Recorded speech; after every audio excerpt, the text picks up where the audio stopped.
الحمد لله رب العالمين وحده والصلاة والسلام على سيد الأنبياء والمرسلين فأعوذ بالله من الشيطان الرجيم بسم الله الرحمن الرحيم والذين جاهدوا فينا لنهدينهم سبلنا وإن الله لمع المحسنين صدق الله العظيم وصدق رسوله النبي الكريم ونحن على ذلك لمن الشاهدين والشاکرین والحمد للہ رب العالمین۔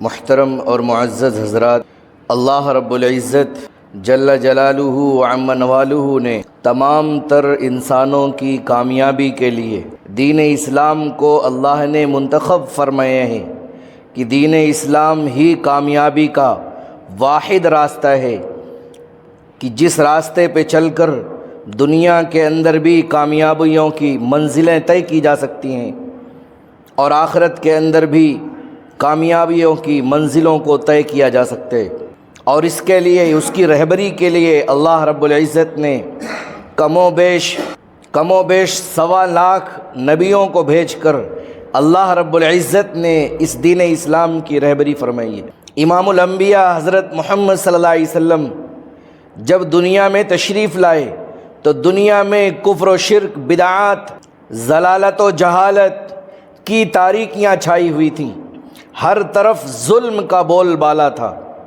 ہر طرف بے سہاروں کو ستایا جاتا تھا، کمزوروں پر ظلم کیا جاتا تھا، ناداروں اور مفلسوں کو ستایا جاتا تھا، ان کے حقوق چھین لیے جاتے تھے، ان کے حقوق ظالمانہ طریقے پر ختم کر دیے جاتے تھے، ہر ایک انسان درندہ صفت بن کے گھوم رہا تھا، درندگی عام ہو گئی تھی۔ اس وقت وحشی جانور نہیں بلکہ انسان وحشی جانور بن چکا تھا۔ ایسے وقت میں مکہ کی سنگلاخ پہاڑیوں سے محمد عربی صلی اللہ علیہ وسلم تشریف لائے اور آپ نے ایک ہی پیغام دیا کہ لوگوں، اللہ کے دین اسلام کو قبول کر لو، کیونکہ مرنے کے بعد میدان محشر میں جب حساب کتاب شروع ہوگا اس وقت اللہ کے ہاں تمہارے کوئی بھی مذاہب کام آنے والے نہیں ہیں۔ آپ جس بھی مذہب پہ چل رہے ہیں وہ کچھ بھی کام آنے والا نہیں ہے، چاہے وہ آپ کے دادا کا مذہب ہو، آپ کے باپ کا مذہب ہو، امی کا مذہب ہو۔ نہیں، ہماری امی نے ایسا کہا، ہمارے ابا نے ایسا کہا، نہیں، اللہ نے فرمایا قرآن میں ان الدین عند اللہ الاسلام۔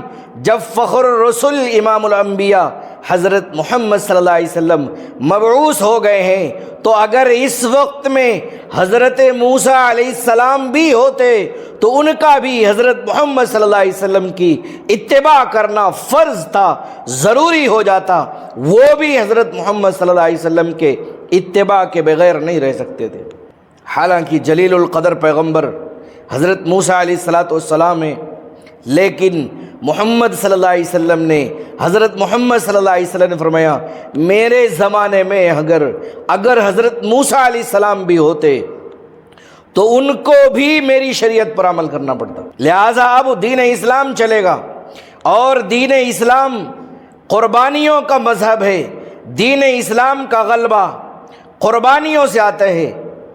نبی علیہ السلام نے قربانیاں دی ہیں، محنتیں کی ہیں، مشقتیں کی ہیں، تکلیفیں برداشت کی ہیں، بھوک اور پیاس کو برداشت کیا ہے۔ نبی علیہ السلام کے صحابہ نے وہی تکلیفیں برداشت کی، ان مجاہدات کو کیے، ان کے مجاہدوں کی وجہ سے اللہ رب العزت نے پوری دنیا میں دین اسلام کو غالب کیا۔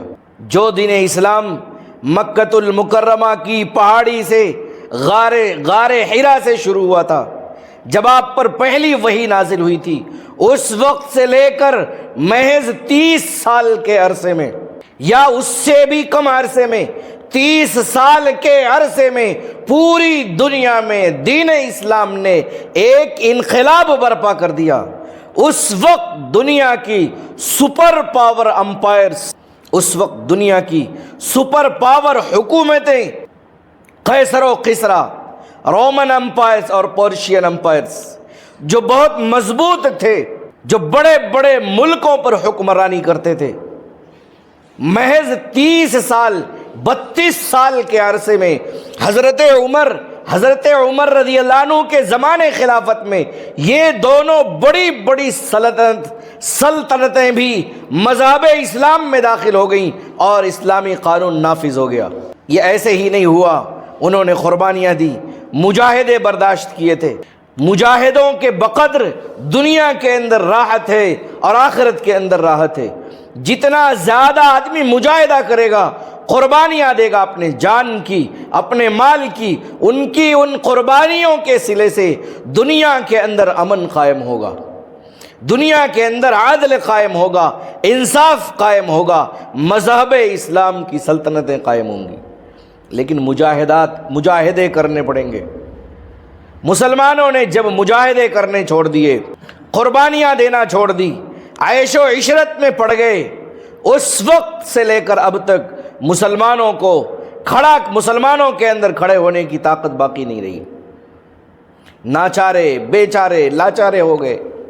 حالانکہ آج بھی اگر قوت کے ساتھ، طاقت کے ساتھ، قربانیوں کے ساتھ آج بھی کھڑے ہو جائیں تو اللہ کا قرآن میں وعدہ ہے، اللہ کا قرآن میں وعدہ ہے، جاء الحق وزهق الباطل۔ جب حق کے ساتھ آئے گا، حق والے لوگ حق کی محنت لے کر حق کے ساتھ، لوگوں کے ساتھ عدل کرتے ہوئے، انصاف کرتے ہوئے جب لوگوں کے ساتھ آئیں گے تو اندھیرے کو مٹ جانا ہی ہے، اندھیرے کو ختم ہو جانا ہی ہے، باطل کا کام بھاگنا ہی ہے، باطل کو تہس نہس ہونا ہی ہے۔ شرط یہ ہے حق کو آنا پڑے گا، کتنا ہی گھنا گھور اندھیرا ہو، کتنی بھی اندھیری رات ہو، آپ ایک موم بتی جلاؤ، ایک موم بتی جلانے سے اندھیرا بھاگے گا۔ بس بات اتنی سی ہے کہ مسلمانوں نے قربانیاں نہیں دی، قربانیاں دینا بند کر دی۔ دین اسلام پر، اللہ کے رسول کی شریعت کو نافذ کرنے کے لیے، نبی صلی اللہ علیہ وسلم کی شریعت کو زندگی میں اتارنے کے لیے، اپنے خاندان والوں میں اتارنے کے لیے، اپنے گاؤں اور محلے کو نبی صلی اللہ علیہ وسلم نے جو مدینے کا ماحول اور معاشرہ بنایا تھا، ایسا ماحول اور معاشرہ بنانے کے لیے ہم نے کوئی محنت نہیں کی ہے، کوئی مجاہدہ نہیں کی ہے، کوئی قربانیاں نہیں دی ہیں۔ اس ناطے چاروں طرف ظلمت چھائی ہوئی ہے، چاروں طرف اندھیرے۔ ہمیں قربانیاں دینی ہیں۔ کیا قربانیاں ہیں؟ جان کی قربانی نہیں ہے، وقتوں کی قربانیاں ہیں، جذبات کی قربانیاں ہیں، نیندوں کی قربانیاں ہیں۔ یہ قربانیاں دینا پڑے گا۔ اپنے معاشرے کو بہترین بنانے کے لیے جاگنا پڑے گا، ایک ایک شخص کو پکڑ کر اس کو سمجھانا پڑے گا، اس کی کڑوی باتیں سننی پڑے گی۔ مدینۃ المنورہ میں صحابہ رضی اللہ عنہم اجمعین، نبی صلی اللہ علیہ وسلم کے زمانے میں ایسا نہیں تھا کہ بے خوف و خطر ہو گئے تھے، بلکہ چاروں طرف سے ظلمت کا سایہ چھایا ہوا تھا۔ مدینے کے چاروں طرف سے لوگ اس کوشش میں تھے کہ کسی بھی طرح وہ لوگ جو مدینۃ المنورہ کے اندر مسلمان ہیں انہیں کسی طرح نیست و نابود کیا جائے، انہیں ختم کیا جائے۔ ختم کرنے کی کوششیں چلتی ہی رہیں، لیکن اسلام وہ مذہب ہے جو کبھی ختم نہیں ہوگا۔ اسلام وہ مذہب ہے، کاٹو گے ہرا ہوگا۔ اسلام کسی کے ختم کرنے سے ختم ہونے والا نہیں ہے، کیونکہ اس کے حفاظت کی ذمہ داری اللہ نے لے رکھی ہے۔ انا نحن نزلنا الذکر وانا لہ لحافظون۔ اسلام کے حفاظت کی ذمہ داری اللہ نے لی ہے، لہذا مسلمانوں تم حفاظت نہیں کرو گے کوئی بات نہیں، اسلام پھر بھی بچا رہے گا، لیکن تم اپنا خیر مناؤ، تم بچو گے یا نہیں بچو گے۔ اگر بچنا ہے، اپنے آپ کو بچانا ہے تو مذہب اسلام پر چلنا ہوگا، مذہب اسلام کو نافذ کرنا ہوگا، اپنی زندگیوں میں، اپنے خاندان والوں کی زندگیوں میں داخل کرنا ہوگا، کامیابیاں ملیں گی۔ صحابہ رضی اللہ عنہم اجمعین نے بڑے مجاہدات کیے ہیں۔ وہ باطل قسم کے لوگ وہ عیار و مکار لوگ جو مدینے پر ہمیشہ چڑھائی کرنا چاہتے تھے، ان کے خلاف صحابہ نے کبھی بھی پیٹھ نہیں دکھایا ہے۔ تھوڑے سے عرصے میں مسلمانوں کے خلاف 100 سے زیادہ جنگوں کا آغاز کیا گیا اور صحابہ نے بخوبی ڈٹ کر مقابلہ کیا۔ جنگ بدر 1000 لوگ آ گئے کہ اب تو 313 لوگوں کو نیست و نابود کر دینا ہے، ختم کر دینا ہے، لیکن صحابہ رضی اللہ عنہ اجمعین نے قربان جائیے صحابہ کی اس جماعت پر جس نے ڈٹ کر مقابلہ کیا۔ حالانکہ نہ ان کے پاس ہتھیار تھے، نہ تیر تھے، نہ تلوار تھے، یہاں تک کہ بدن پر کپڑے بھی نہیں تھے، پاؤں میں چپل نہیں تھے، کھجور کی ٹہنیاں لے کر جنگ کے میدان میں آئے۔ روایات میں لکھا ہے پھر اللہ رب العزت کی مدد آئی اور کھجور کی ان ٹہنیوں نے نیزوں اور برچھوں کا کام کیا۔ 1000 کی فوج کو 313 لوگوں نے تہس نہس کر کے رکھ دیا، 70 سے زیادہ لوگوں کو ہلاک کر دیا اور بڑے بڑے سرداروں کو اور 70 یا اس سے زیادہ لوگوں کو قید کر لیا گیا۔ صرف 313 لوگوں نے کیا۔ دوسرے غزوات ہوئے، غزوہ خندق، نبی صلی اللہ علیہ وسلم نے حکم فرمایا خندقیں کھودی جائیں۔ خندق کھودی گئی، خندق ایک گڑھا کھودا گیا جو مدینہ المنورہ کے 3 طرف تک کھودا گیا اور اتنا چوڑا تھا اور اتنا گہرا تھا کہ کوئی بھی اپنی سواری سے اس خندق کو کراس نہیں کر سکتا۔ سارے مسلمانوں نے ہمت نہیں ہاری، جوش اور جذبے کے ساتھ، ولولے کے ساتھ مجاہدات دیے، قربانیاں دیں۔ کڑاکے کی سردی میں کسی نے بھی پیٹ نہیں دکھایا، سب جمے رہے اور زیادہ دن تک، 1 دن 2 دن 3 دن کی مہینوں چلنے والی جنگ تھی، مہینوں کھڑے رہے، پیچھے نہیں ہٹے۔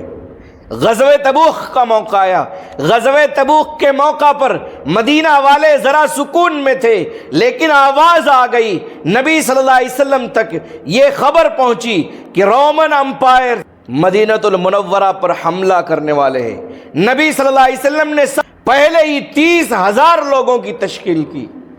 کوئی بھی مسلمان سوائے ان لوگوں کے جو معذورین تھے، جو چل پھر نہیں سکتے تھے، ہاتھ پاؤں صحیح سلامت نہیں تھے، یا سوائے ان لوگوں کے جن کے پاس ہتھیار وغیرہ موجود نہیں تھے، جن کو نبی صلی اللہ علیہ وسلم نے بھی معذور قرار دیا تھا، ان کے علاوہ کسی بھی صحابی نے رکنے کی ہمت نہیں کی اور نہ ہی وہ رکے۔ سب کے سب غزوہ تبوک میں چل پڑے۔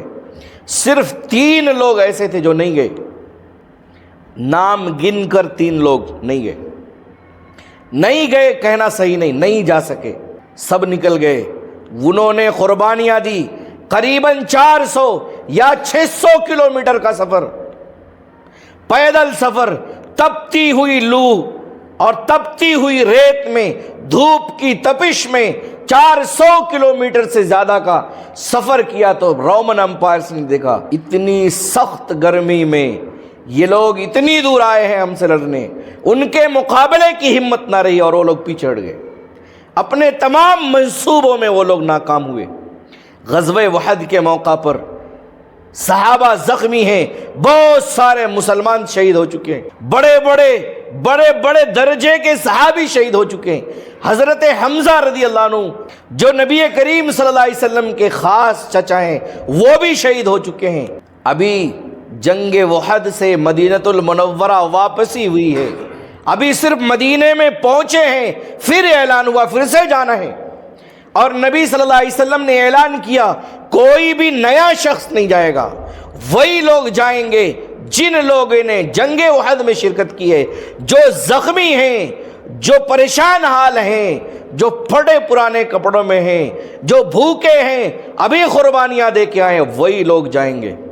حمراء الاسد سارے صحابہ تیار ہو گئے اور سب وہاں پہنچے، دشمنوں کے دانت کھٹے ہو گئے، واپس چلے گئے۔ صحابہ کسی بھی محاذ پر کبھی پیچھے نہیں تھے، کسی بھی محاذ پر کبھی بھی پیچھے نہیں تھے۔ انہوں نے قربانیاں دی، دین پر اپنا جان لگایا، اپنا مال لگایا۔ اسی جنگ میں جنگ احد کے موقع پر حضرت عبداللہ آ گئے، حضرت عبداللہ آئے اور ان کے بیٹے جابر آئے، دونوں آ گئے۔ بیٹے کے سامنے ابا نے رسول اللہ صلی اللہ علیہ وسلم سے کہا، حضرت عبداللہ نے کہا کہ اللہ کے رسول، یہ شخص اس میرے بیٹے جابر کو دیکھو، نہ جانے اس کو کیا ہو گیا ہے، اس کے گھر میں 7 بہنیں ہیں، پھر بھی یہ گھر میں رکنے کو راضی نہیں ہے، مجھے بولتا ہے رکو، میں بوڑھا آدمی کیا کروں گا، میں جنگ میں جاؤں گا۔ گھر میں 7 بیٹیاں ہیں، الٹا شکایت کر رہے ہیں نبی صلی اللہ علیہ وسلم سے، اللہ کے رسول یہ جابر کو دیکھو، اس کے گھر میں 7 بہنیں ہیں، 7 بہنوں کو چھوڑ کر یہ جنگ میں جانا چاہتا ہے، حالانکہ میں پہلے سے خواہش رکھا ہوں میں جاؤں گا۔ نبی صلی اللہ علیہ وسلم نے ان کو جانے کی اجازت دی، ان کے ابا کو، شہید ہو گئے، جنگ احد میں شہید ہو گئے۔ حمراء الاسد کا جب اعلان ہوا تو حضرت جابر آ گئے، اللہ کے رسول آپ نے کہا تھا اگلی جب جنگ ہوگی تو تم آنا، اب یہ اگلی جنگ ہے، میرے ابا شہید ہو گئے، میں آؤں گا۔ گھر میں 7 بہنیں، یہ قربانیاں ہیں صحابہ کی، دین پر سب کچھ لگایا، تن من دھن سب کچھ لگا دیا، کچھ بھی گھروں کے اندر نہیں چھوڑا، کچھ بھی نہیں چھوڑا۔ حضرت ابو بکر رضی اللہ عنہ مکہ کے بہترین تاجروں میں اور بڑے لوگوں میں مکہ میں شمار کیے جاتے تھے، لیکن دین اسلام پر اتنا لگایا، اتنا لگایا، اتنا لگایا، اور غزوہ تبوک کا جب موقع آیا تو غزوہ تبوک کے موقع پر گھر میں جو کچھ بھی تھا سب لے کر نبی صلی اللہ علیہ وسلم کی خدمت میں آ گئے، یہاں تک کہ بدن کے کپڑوں اور چادروں کو بھی نبی صلی اللہ علیہ وسلم کے پاس جمع کر دیا اور فرمایا اللہ کے رسول جو کچھ بھی تھا سب میں لے کر آیا ہوں۔ اللہ کے رسول نے پوچھا ابو بکر گھر میں کیا چھوڑا ہے؟ فرمایا اللہ کے رسول گھر میں نے اللہ کے نام کی اور رسول اللہ کے نام کی برکتوں کو چھوڑ آیا ہوں۔ گھر کے اندر لگا ہوا پردہ اس کو کانٹوں سے سل کر بدن پر لپیٹ لیا تھا۔ اللہ رب العزت کی طرف سے فرشتہ آیا، جبرائیل امین آئے، انہوں نے کہا اللہ کے رسول ابو بکر سے پوچھو کیا ابو بکر اس حالت میں اللہ سے راضی ہے؟ اللہ کی طرف سے یہ پوچھا جا رہا ہے ابو بکر بتاؤ کیا تم اس حال میں اللہ سے راضی ہو؟ حضرت ابو بکر رضی اللہ عنہ نے کہا میں اس حال میں بھی اللہ سے راضی ہوں۔ جبرائیل امین نے کہا اللہ کے رسول حضرت ابو بکر کو اللہ نے سلام بھیجا ہے، اللہ نے سلام بھیجا ہے، انہوں نے دین پر لگایا۔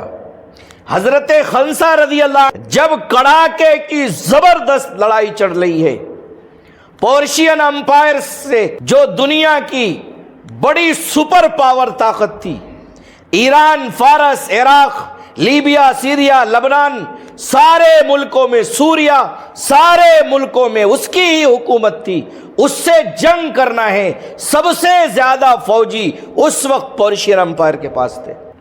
جنگ کا فیصلہ کن دن ہے کہ اس دن آج فیصلہ ہونا ہے۔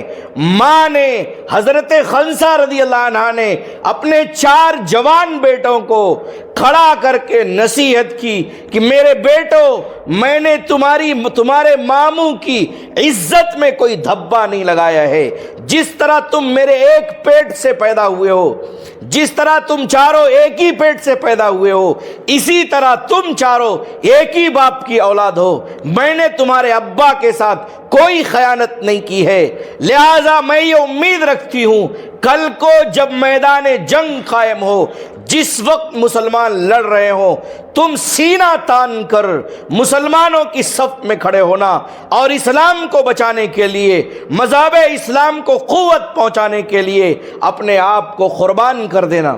اگلے دن خوب زبردست فیصلہ کن لڑائی ہوئی، 8000 مسلمان شہید ہوئے، 8000 مسلمان۔ حضرت خنسہ رضی اللہ عنہ زخمیوں کا علاج کر رہی تھی، جب شام ہو گئی تو زخمیوں میں تلاش کیا، اپنے 4 بیٹوں میں سے کسی کو نہیں پایا، شہداء کی لاشوں میں تلاش کرنا شروع کیا تو دیکھا ایک بعد دیگرے ان کا ہر بیٹا لائن سے پڑا ہوا ملا، جن کے سینوں پر تیر اور تلوار کے زخم تھے، لہذا اس بات کی گواہی تھی، شہادت اس بات کی تھی کہ انہوں نے جنگ کے میدان میں پیٹھ نہیں پھیرے۔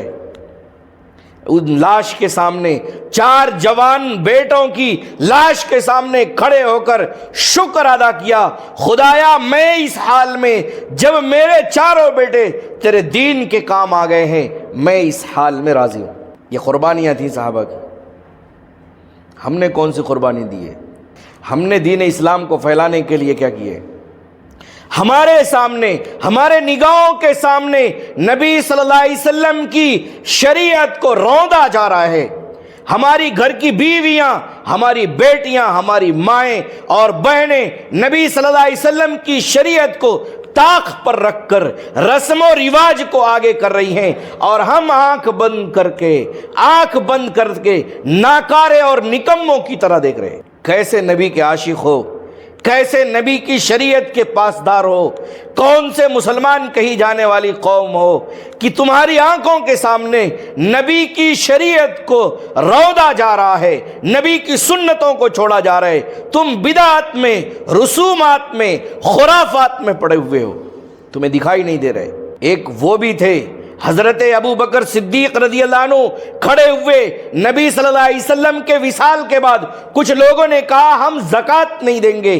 حضرت ابو بکر صدیق رضی اللہ عنہ نے خطبہ دیا اور کہا مسلمانوں انقص الدین وانا حی، ایسا ہو ہی نہیں سکتا کہ دین کے اندر کوئی خرابی آ جائے، کوئی شخص زکوٰۃ کا مال روک لے، جو بھی شخص زکوٰۃ کا مال روک لے گا، ابو بکر کھڑا ہے، ابو بکر اس سے جنگ کرے گا۔ اور کیا حضرت ابو بکر رضی اللہ عنہ نے جتنے بھی اس قسم کے لوگ تھے جنہوں نے اوامر کو، اللہ کے حکم کو توڑنا چاہا، ڈٹ کر مقابلہ کیا اور کہا ابو بکر زندہ ہے اور نبی کا حکم ٹوٹے نہیں ہو سکتے۔ یہ قربانیاں تھیں صحابہ کی، یہ محنتیں اور مشقتیں تھیں۔ غزوہ موتا کے موقع پر حضرت عبداللہ ابن رواحہ جنگ کے میدان میں ہیں، 2 لوگ شہید ہو چکے، 2 جماعت کے امیر شہید ہو چکے ہیں، فوج کے 2 سربراہ حضرت جعفر ابن ابی طالب، حضرت زید ابن حارثہ، یہ شہید ہو چکے ہیں۔ 2 لوگ سے شہید ہو گئے۔ حضرت عبداللہ ابن رواحہ تیسرے ذمہ دار تھے جن کو نبی صلی اللہ علیہ وسلم نے ذمہ داری دی تھی، میدان کے ایک کونے میں بیٹھے تھے۔ آواز آئی مسلمانوں کو شکست ہو رہی ہے، فوراً اٹھے، گھوڑا دوڑایا، میدان جنگ میں پہنچے اور وہاں پہنچ کر کہا اے دل تجھے اترنا ہی ہوگا، اے دل تجھے جنگ لڑنی ہی ہوگی، تو خوشی سے لڑ یا ناگواری سے لڑ، تجھے لڑنا ہی ہوگا۔ اے دل اگر تجھے تیرے بیوی بچوں کا خیال آتا ہے تو تیرے بیویوں کو طلاق، 2 بیویاں طلاق دے دی۔ اے دل اگر تجھے تیرے مال کا خیال آتا ہے تو وہ سب اللہ کے راستے میں صدقہ۔ تلوار لی، کہا اے دل اگر تجھے یہ خیال آتا ہے کہ تیرے پاس گھوڑا ہے تو بھاگ جائے گا تو گھوڑے کے پاؤں کاٹ دیے۔ بولے اے دل اب تجھے اترنا ہی ہوگا، تجھے لڑنا ہی ہوگا، تجھے میدان سے بھاگ کر کہاں جائے گا، آخر ایک دن تجھے مرنا ہی ہے، تو یہاں مر یا بستر پر مرے گا ضرور، ایک دن تجھے موت آئے گی۔ جنگ میں کود گئے اور شہید کر دیے گئے۔ یہ وہ لوگ تھے جنہوں نے قربانیاں دی تھیں دین کے نام پر، مذہب اسلام پر، ان کی وجہ سے مذہب اسلام یہاں ہے۔ اور ہم مسلمان ہیں، ہم اگر ہوتے تو مذہب اسلام کا نام بھی باقی نہیں رہتا، کیونکہ ہمارے پاس تو کچھ بھی نہیں ہے۔ صحابہ نے اگر حوض کوثر پر نبی صلی اللہ علیہ وسلم کے سامنے یہ سوال رکھ دیا، اللہ کے رسول جس دین کے لیے، جس شریعت کے لیے، جس اللہ کے حکم کے لیے ہم نے قربانیاں دی تھی، ہم نے گردنیں کٹائی تھی، ہم نے خون کے فوارے اڑائے تھے، جس دین کے لیے ہم نے اپنے بچوں کو یتیم کیا تھا، ہماری بیویاں بیوہ ہوئی تھیں، ہمارے گھر بار تباہ ہوئے تھے، ہم نے اپنے گھر بار کو چھوڑا تھا، وہی دین ان مسلمانوں کے سامنے، 14 صدی کے مسلمانوں کے سامنے مٹتا رہا اور یہ لوگ کھڑے تماشائی بن کر دیکھتے رہے۔ اس وقت کیا حال ہوگا؟ اس دن سے ڈرنا ہے کہ اس وقت ہم کون سا جواب دیں گے۔ آج ہم اتنا بھی مجاہدہ نہیں کر سکتے کہ ذرا نیند کو قربان کر کے مسجدوں کو آئیں اور نماز ادا کریں، اتنے مجاہدے نہیں کرتے۔ ایک دن کاروبار بند کر کے لاؤ جمعہ میں پہلے پہنچے، اتنا بھی مجاہدہ نہیں کرتے کہ 10 منٹ کے لیے کاروبار کو مؤخر کر کے مسجدوں میں جا کے نماز پڑھ کے آئیں، اللہ کا حکم بجا لائیں۔ یہ بھی ہم نہیں کر سکتے، اتنا بھی ہم سے نہیں ہو رہا ہے۔ اور ظلم پہ ظلم تو یہ ہے کہ مسلمانوں نے اس کو ظلم سمجھ رکھا ہے۔ اگر میں کسی کو بول دیا نماز پڑھنا ہے، ظلم سے نہیں بولنا ہے حضرت۔ فجر نماز میں بیٹے کو جگائے تو بولتے ہیں حضرت ظلم سے نہیں کرنا۔ فجر نماز میں بچوں کو جگانا ظلم نہیں ہے، سوئے رہ کر وہ خود ظلم کر رہے ہیں، ان کو جگاؤ گے تو ظلم سے بچاؤ گے۔ کسی کو جگانا ظلم نہیں ہے، کسی کو دین کی بات بتانا ظلم نہیں ہے، نہیں بتاؤ گے تو خود ظلم کرو گے۔ اس کو اللہ رب العزت نے ظلم اس کو کہا ہے۔ قرآن کھولو، سینکڑوں آیات قرآن میں ایسی ہیں جہاں اللہ نے نافرمانی کرنے کو ظلم کہا ہے۔ جو لوگ اللہ کی نافرمانیاں کرتے ہیں وہ ظلم کرتے ہیں، اصل وہی لوگ ظالم ہیں جو اپنے آپ پر بھی ظلم کرتے ہیں اور تمام لوگوں پر بھی ظلم کرتے ہیں۔ مسلمانوں کی وجہ سے آج پوری دنیا میں پورا مزاج دنیا کا بگڑا ہوا ہے۔ اب مسلمانوں کی وجہ سے کیوں؟ اگر مسلمان 100% مسلمان بن کر زندگی گزار لیں تو پوری دنیا میں کہیں بھی کسی بھی جگہ پہ کوئی خرافات پیدا نہیں ہوگا۔ جب مسلمان نافرمان ہوتا ہے تو اللہ کی طرف سے فیصلے نازل ہوتے ہیں، اللہ کی طرف سے بلائیں نازل ہوتی ہیں، اللہ کی طرف سے مصیبتیں نازل ہوتی ہیں۔ جب مسلمان فرما بردار ہوتا ہے تو اللہ کی طرف سے رحمتیں نازل ہوتی ہیں، برکتیں نازل ہوتی ہیں۔ لہذا قربانیاں دینی پڑیں گی دین کے نام پر، دین سیکھنے کے لیے، زندگیوں میں داخل کرنے کے لیے، اپنی اولادوں کو، نسلوں کو دیندار بنانے کے لیے خود دین سیکھنا پڑے گا۔ اور دین سیکھنے کا راستہ یہی ہے، یا تو مدرسے میں داخلہ لے لیا جائے، دوسرا راستہ جماعت کا ہے کہ جماعتوں میں نکل کر خود بھی دین سیکھا جائے اور دوسروں کو بھی دین سکھایا جائے۔ تیسرا راستہ بھی ہے کہ مسجدوں میں بیٹھ کر اماموں کے ساتھ، علماء کے ساتھ، مفتیان کرام کے ساتھ بیٹھ کر دین سیکھا جائے۔ یہ بڑا مشکل ہے۔ یہ مشکل اس ناطے ہے کہ جب آپ اپنی مسجدوں میں بیٹھو گے تو آپ کے گھر پہ کام دنیا بھر کے، وہ کام کی یاد میں، کام کی وجہ سے سکون کے ساتھ بیٹھ نہیں سکو گے۔ لہٰذا اللہ کے راستے میں نکلو، جماعتوں میں نکلو، تھوڑا وقت فارغ کرو۔ بہت دن ہو گئے ہم نے اس دنیا میں لگاتے 50 سال گزر گیا، کوئی بلڈنگ نہیں بنی، حاکم نہیں بنے، بادشاہ نہیں بنے۔ 4 مہینہ نہیں کرو گے تو بھی بادشاہ بننے سے رہ نہیں جاؤ گے، جیسے ہے ویسے ہی رہو گے۔ اللہ کے راستے میں وقت لگا، جماعتوں میں جا کر دین سیکھو، اس وقت اصل دین پتہ چلے گا۔ ابھی تو ہمیں سمجھ میں نہیں آ رہا، ہم گڑم پڑھ لیتے ہیں، منہ میں کیا پڑھ لیتے ہیں خدا جانے، ہم کو بھی پتہ نہیں، پڑھنے والے خود پتہ نہیں کیا پڑھ رہا ہے، کچھ بھی پڑھ لے رہا ہے، وہ سمجھ رہا ہے بس کچھ بھی پڑھ لے رہے۔ اندازہ تو اس وقت ہوگا جب کسی عالم کے سامنے بیٹھو گے۔ آپ پڑھ بھی رہے ہو یا نہیں پڑھ رہے ہو؟ آپ کو پڑھنا آتا بھی ہے یا نہیں آتا ہے؟ کیا اسی طرح جس طرح آپ قرآن پڑھتے ہو اسی طرح قرآن پڑھنا ہے؟ نبی صلی اللہ علیہ وسلم نے فرمایا قرآن ایسے پڑھنا ہے جیسے میں پڑھتا ہوں۔ حضرت زبان نہیں پلٹتی، دنیا بھر کی چیزوں کے نام جانتے ہیں، زبان پلٹتی ہے۔ دن بھر بات کرو گے زبان کبھی نہیں تھکے گی، پلٹتی ہے۔ تو قرآن سیکھنے میں کیوں نہیں پڑھ رہی؟ 2 سال میں ایک تیلگو بولنے والا کویت جاتا ہے، سعودی جاتا ہے، عربی بات کرتا ہے، آپ سیکھ کے نہیں کر سکتے؟ سب کچھ کیا جا سکتا ہے، بس شرط یہ ہے کہ قربانی دینی پڑے گی۔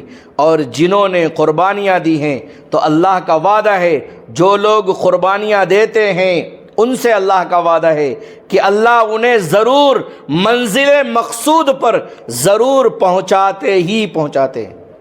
وہ لوگ منزل مقصود پر پہنچتے ہی پہنچتے ہیں جو لوگ قربانیاں دیتے ہیں، جد و جہد کرتے ہیں، تکلیفیں برداشت کرتے ہیں۔